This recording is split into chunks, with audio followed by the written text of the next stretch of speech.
And here's what we have are the best editors, political analysts to break it down on what really was it that led to that resignation at 9:25 p.m. last night. Let's cut across.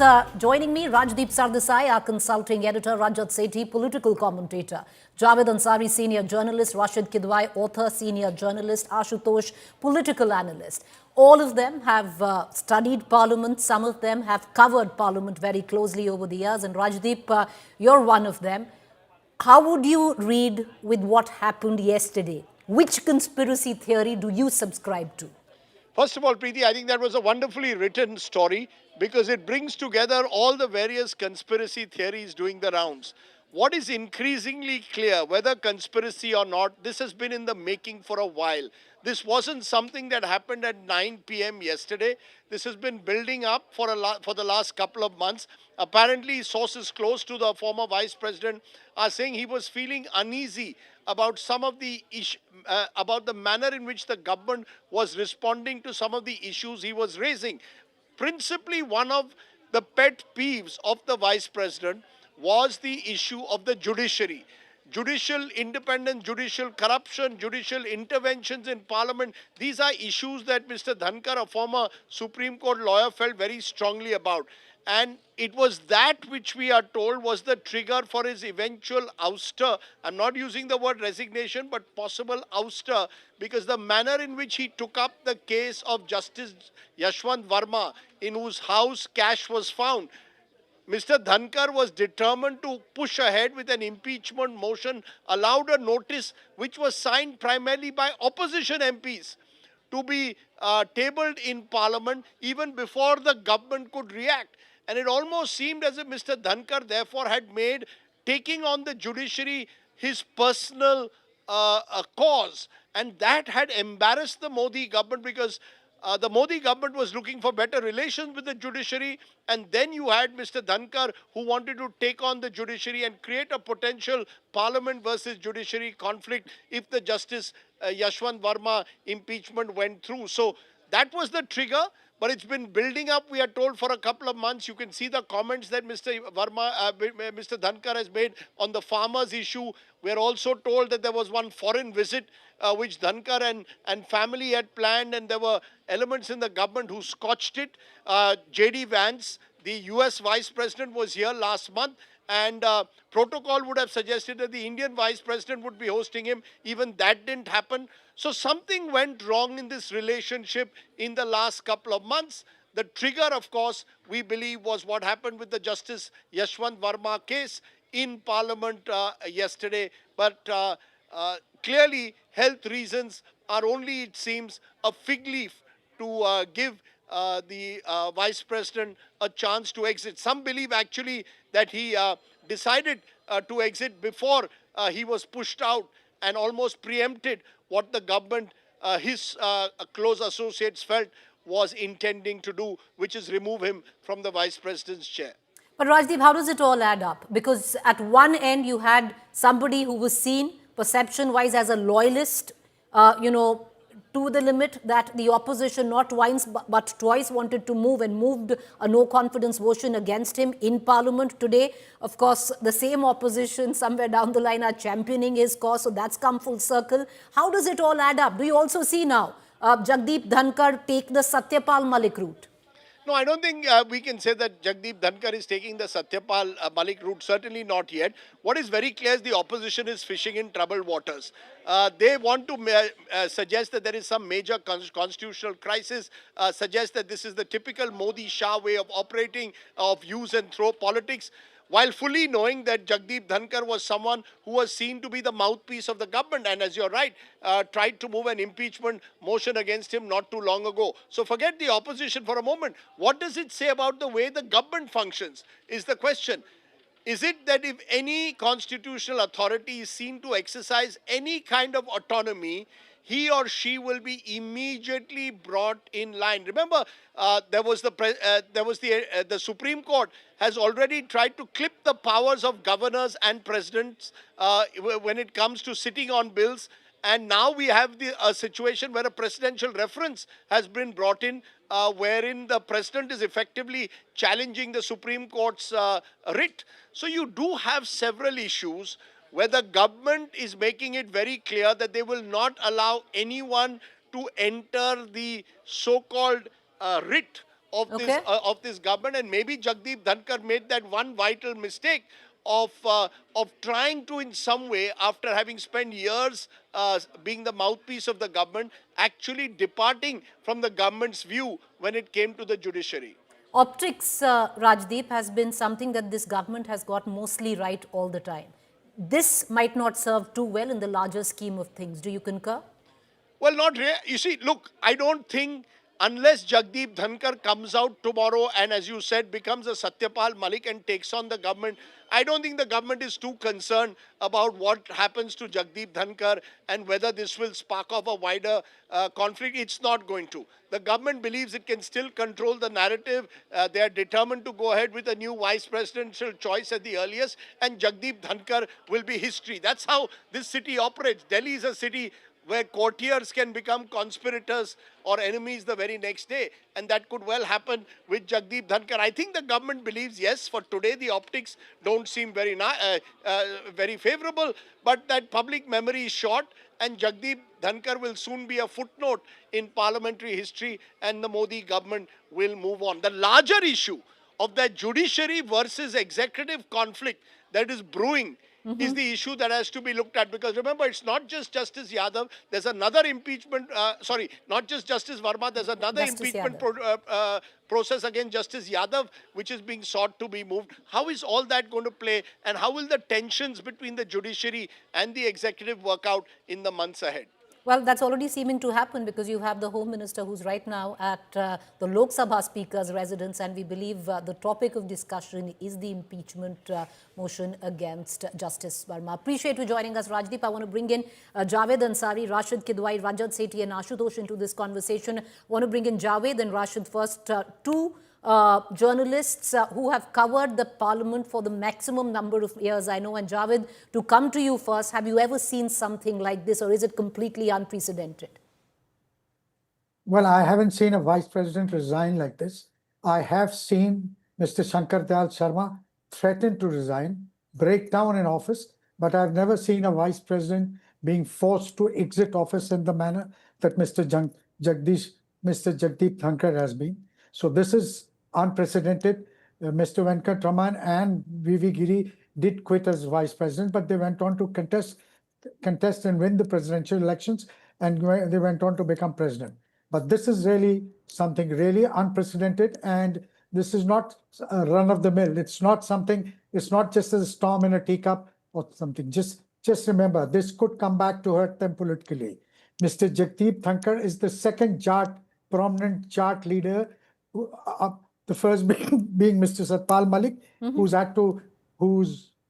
who's been humiliated and who's been hounded. Satyapal Malik was humiliated, hounded by the government. He was lying in a hospital bed, and the CBI was raiding him. The police were visiting him. Now the second is Mr. Dhankhar. He might for now keep his powder dry, but much will depend on what happens on the ground. If there is some churning, especially and he's voiced his concerns about the farming community amongst the farmers, so he could become a rallying point for the farmers who are either which way not particularly enamored of this government.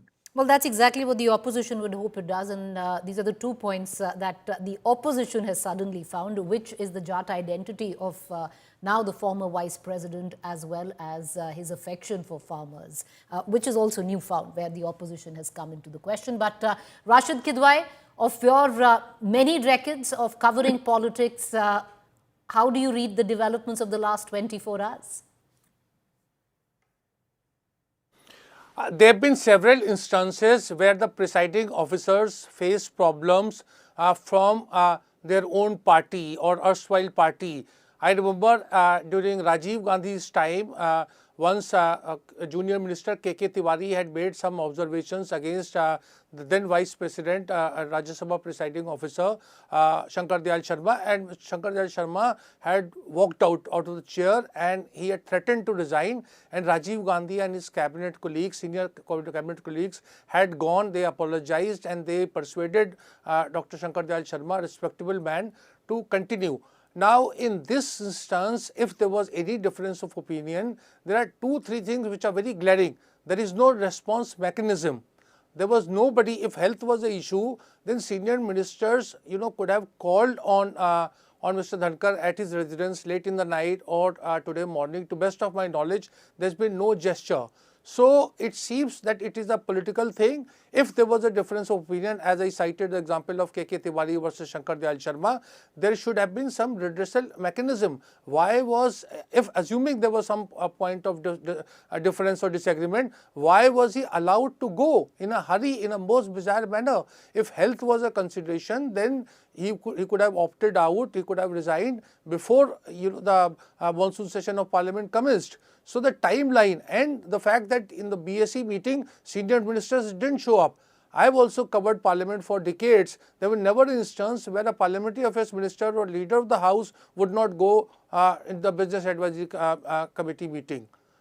Okay. What was the other engagement that was so pressing or so important? We have no details of it.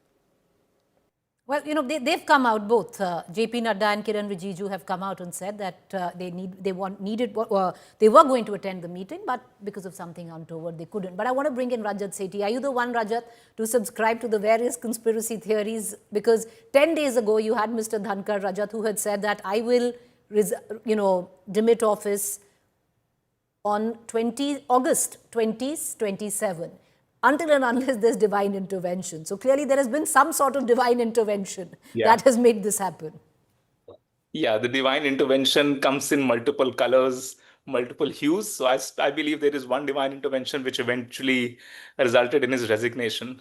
But see, in politics, and this is in my limited, experience with politics, I believe that a lot of, especially in such esteemed offices, such high constitutional positions, words say something, then there is a lot that is left between the words for interpreters to either cook conspiracy theories or for later biographies and autobiographies to come in and fill the gaps that is there. Till that time or till that authentic biography is not out, we can only speculate.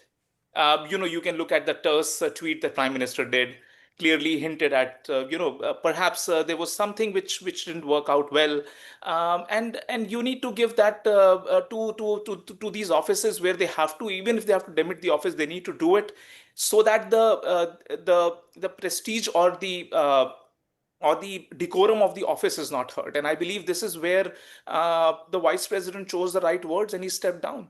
But my problem here is that when some esteemed journalists out here suddenly are now portraying that the opposition will latch on to this and will do Kisan Rajniti on top of it, for all these while, for the past 2 years, these were the same opposition leaders who were outside the parliament were mimicking him. These were the same leaders who were mocking him, abusing the chair, bringing impeachment motion.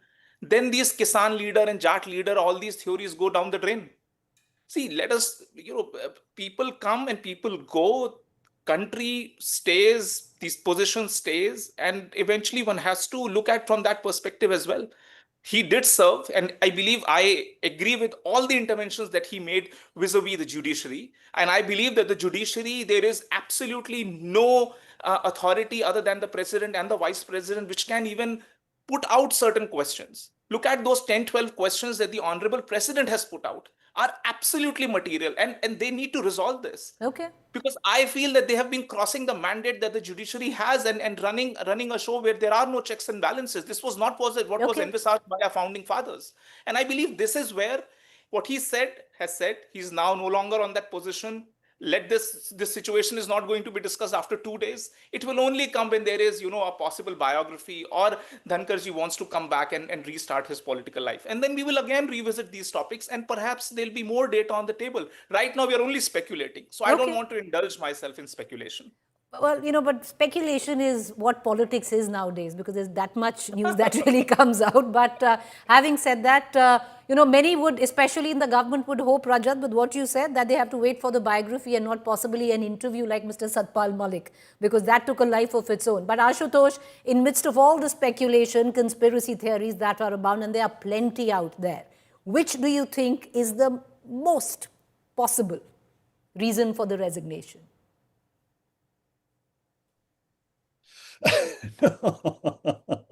I have no conspiracy theory to say, but I can tell you one thing, that the last week I was talking to somebody and I met somebody, and then I was told that Mr. Jagdeep Dhankhar, Vice President, is very upset, very angry, and he felt extremely humiliated, and his ego was very hurt.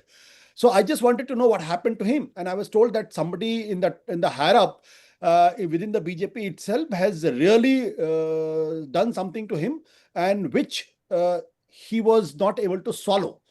And he was, I was told that he was literally in tears. So the fact of the matter is that what has happened, what triggered? I was not told that what was the reason behind it, but apparently something has gone wrong. And what has gone wrong, nobody knows. So those who are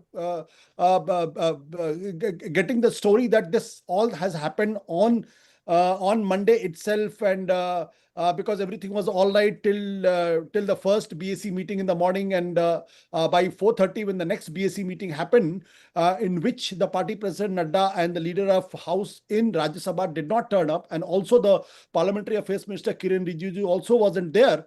And so something must have triggered in between 4-5 hours, or just before 4:30 meeting.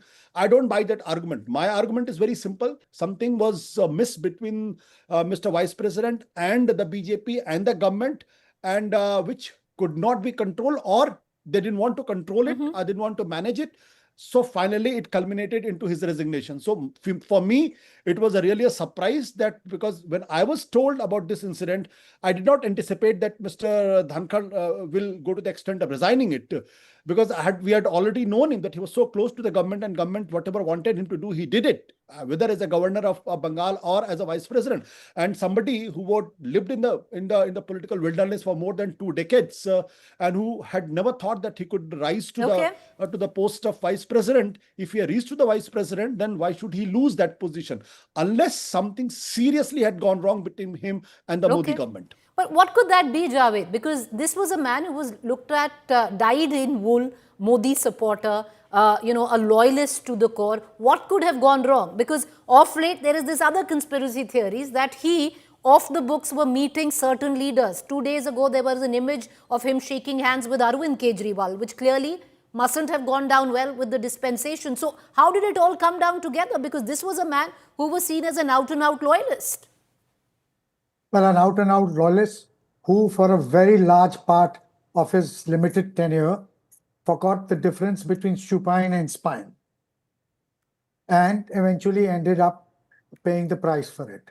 That being said, this is what happened yesterday. That terse phone call was the immediate provocation, was the last straw that poked the camel's back. But trouble has been brewing. They haven't been on the same page for a long time.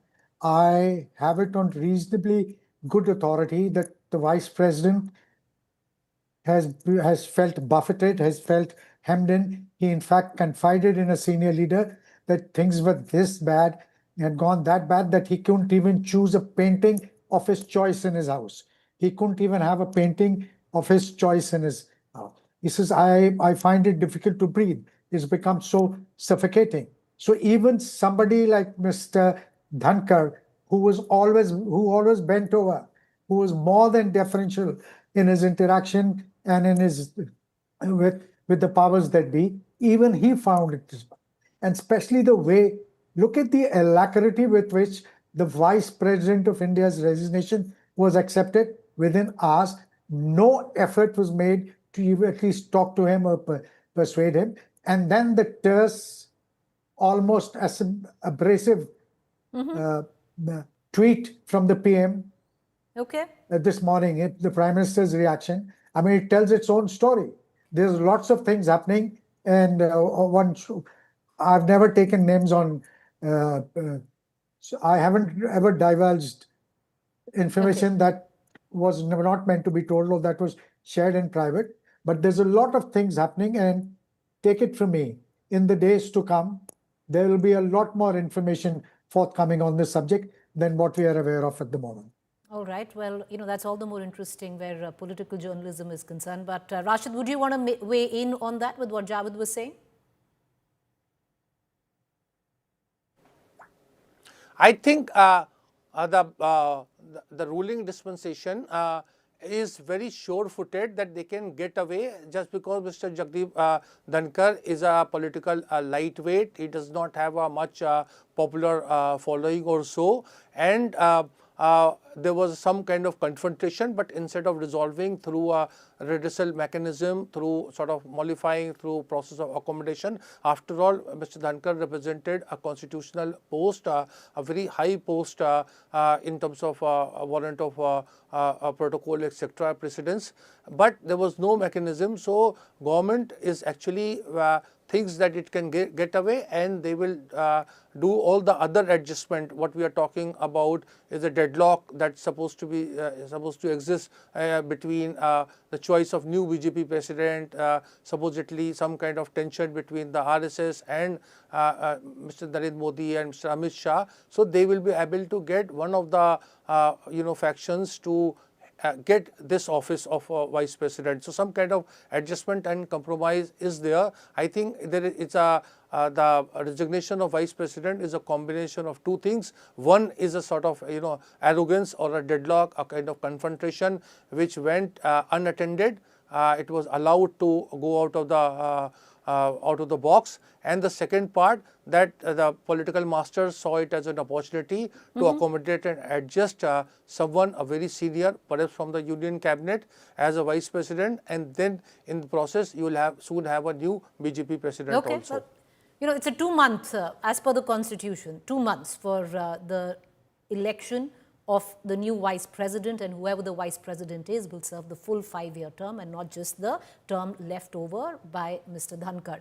Rajat, I'll just come to you. I want to take that question which you posed earlier to Ashutosh, and Ashutosh, I'll bring you in first on this because Rajat touched on it, and it's something which is quite, apparent, the hypocrisy of the opposition. From mooting an impeachment motion against the man, now you're championing his cause.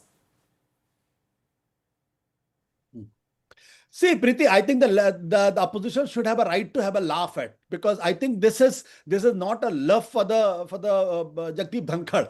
Basically, they are laughing at the government itself. They are enjoying at the face loss which the government has got through because of the Jagdeep Dhankhar. I think they have every right to enjoy that. Let them enjoy that moment. I don't see this is hypocritical at all. And why it should be hypocritical? If BJP had been in place of Congress party in opposition right now, they would have also done the same thing. So this is not that suddenly the Congress and the other opposition party has developed some kind of affection, some kind of love affair with Jagdeep Dhankhar, because they all know that Jagdeep Dhankhar, how badly he treated all of them, and badly to the extent that the opposition had to move an impeachment motion against him, not once but twice. That effort was made. So let have some enjoyment, some fun out of this. So I read what Jairam Ramesh has written. I've also heard what Kapil Sibal was saying. But this is more of a fun angle to the story, not a serious angle to the story. And they want to enjoy at the cost of the government itself, who had to cut such a sorry figure because somebody who's supposed to be his puppet has finally resigned, and so ingloriously. But what's one interesting is when you speak of the hypocrisy, you touched on Kapil Sibal. The sheer fact that Kapil Sibal signed the impeachment motion and yet is defending Justice Verma. I don't know how these two things add up. But having said that, Rajat, you want to come in quickly, make your point, and then we'll take final comments. Well, I mean, I was thinking that Jairam Ramesh would be running short on tissue papers. The kind of teary-eyed farewell that he was giving on Twitter was just unbelievable. But good that they have this very perverse sense of happiness on other people's falling, which is bemusing to everybody, especially what Ashutosh has just mentioned. I mean, instead of looking at their own in-house disorder, where you have a Shashi Tharoor who, basically has largely been written off, their own party leader call him by names, all kinds of things, and then you have the audacity to come out and laugh at others' issues. That just shows why Congress is where Congress is. Again, good luck to them. Coming back to the moot point, I think Jagdeep Dhankar ji, if there has been an issue, and if he's saying that, say, I couldn't buy a painting, by the way, any constitutional office that you sit or any government post that you occupy, there are set protocols. You don't even have that freedom to go out and buy even a painting. I am sure people who have served in the government know that. I, for once, know that. I know that even a very basic fundamental thing goes through very elaborate bureaucratic procurement processes. So I don't think Jagdeep Dhankar ji is such a novice that he wouldn't know that. Therefore, I will not believe on all these kite flying theories out there. Let this conspiracy mature in a way where, the leader concerned, Jagdeep Dhankar ji himself, comes out and says that these were the reasons, and then we can do a detailed sort of post-mortem on that as to what happened. Was it legitimate? Was his feeling the pinch, was it justified or unjustified? What leader said what? Again, these are all theories that we are just bouncing off each other and perhaps waiting for something to stick on the wall just to give the opposition some kind of an agenda to latch onto. And I don't think opposition will do service to its own cause if they want to continue latching onto it. Fine, do it for 2 days, but then get back to business after 2 days. All right, The let's take country final moves comments. on. Javed, you wanted to come in quickly, sir. Yeah, Rajat was talking of political opportunism, and I think you mentioned the point. Political opportunism, there is a thin line difference between political opportunism and real politics.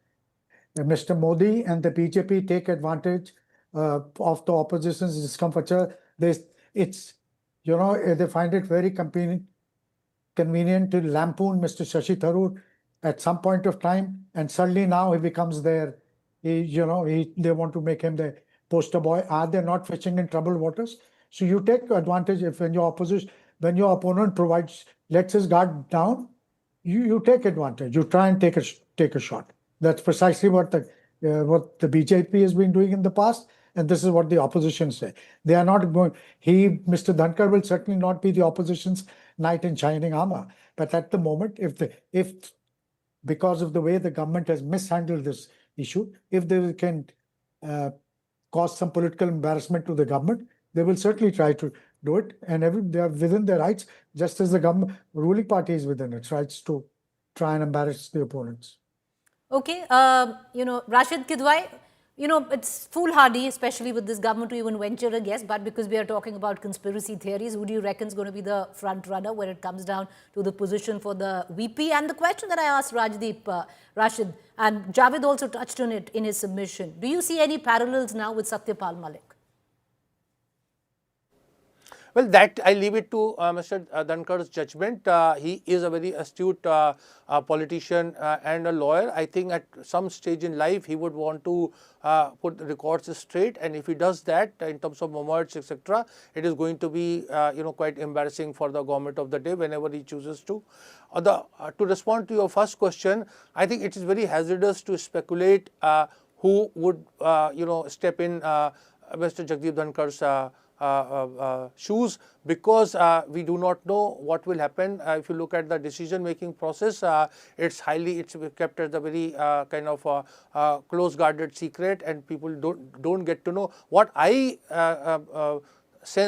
what I can see, that there is going to be a full-timer BJP RSS person having a total kind of faith and respect within the BJP Sangh Parivar. Maybe someone like Rajnath Singh or somebody from the Union Cabinet, as I'm saying. Maybe it can be Nirmala, it can be Shivraj Singh Chauhan. It depends because the Vice President is going to outlive this 18th Lok Sabha. His or her tenure would be till 2030, well past 2029 Lok Sabha election. So I think the choice will be very carefully made. There will not be a kind of outsider like Mr. Jagdeep Dhankhar, though he was from BJP, but he had been in the Congress, he had been with Samajwadi Party, he's been with Charan Singh's party. So I don't see a prominent lawyer or someone outsider getting in. It is going to be someone, an insider, a close confidant of Prime Minister Modi and Mr. Amit Shah. Okay, close confident. You want to add to that, Ashutosh? Because especially social media has a buzz that they found a new Mr. Satyapal Malik. See, Satyapal Malik was a different kind of a person. He was mentored by Chaudhry Charan Singh, and Chaudhry Charan Singh was known for plain, simple, straight talking. Whereas Jagdeep Dhankhar is a much clever person, much clever politician. He got one opportunity, and the way he manipulated things for himself, that he rose to the post of vice president. So the man like him, I doubt and I dread whether he will behave exactly the way Satpal Malik was behaving, because Satpal Malik was very hurt when he was removed as a governor, though he was placed to Manipur and then he was not in the northeast and then had gone to the Goa. But Satpal Malik is a very hard-headed person, whereas this man, the Jagdeep Dhankhar, is not that kind of a person. He's a malleable person. He is very smart, very clever, and he knows that Mr. Narendra Modi and Amit Shah can have a limited tenure, whereas the RSS is going to stay. So why he should say something which damage RSS and the BJP itself? So if he is a clever politician, he will make that distinction. Okay. Final comments, Rajat. You want to quickly come in and then we'll close the show or the debate. So I just feel that the conspiracy theories will still carry on for a couple of days now that we have an acting VP. I believe the Rajya Sabha proceedings are going to go back in track. The opposition's core questions will have to be again brought to the fore. There are certain important things which have to be discussed. And very soon the news cycle will change and we will see the ex-Vice President Dhankarji go back into the history pages. And I believe that Satyapal Malik by no means is a litmus test of how everybody who's out of favor or out of post should react. That's unbecoming of him as an individual, Satyapal Malik. And he is not somebody who can be a benchmark of anybody who has occupied a public office, no matter what party you come from, no matter what post you have served on. So let's keep Satyapal Malik out of equation. There is a gentleman here, Satyapal Malik, and Dhankarji, who, if he genuinely feels in the causes the judiciary needs to course correct, he can go back to his law practice and then serve the cause in the future days to come. There will be a lot of popular support, let me tell you, if he can go back and argue those court cases in the Supreme Court and try and seek accountability from the highest court of our country. Well, you know, but Rajat, in all of this, he's also 74, just one short of 75. I mean, that's another conspiracy theory. So let's leave it at that. I appreciate all four of you for joining us. Thank you there.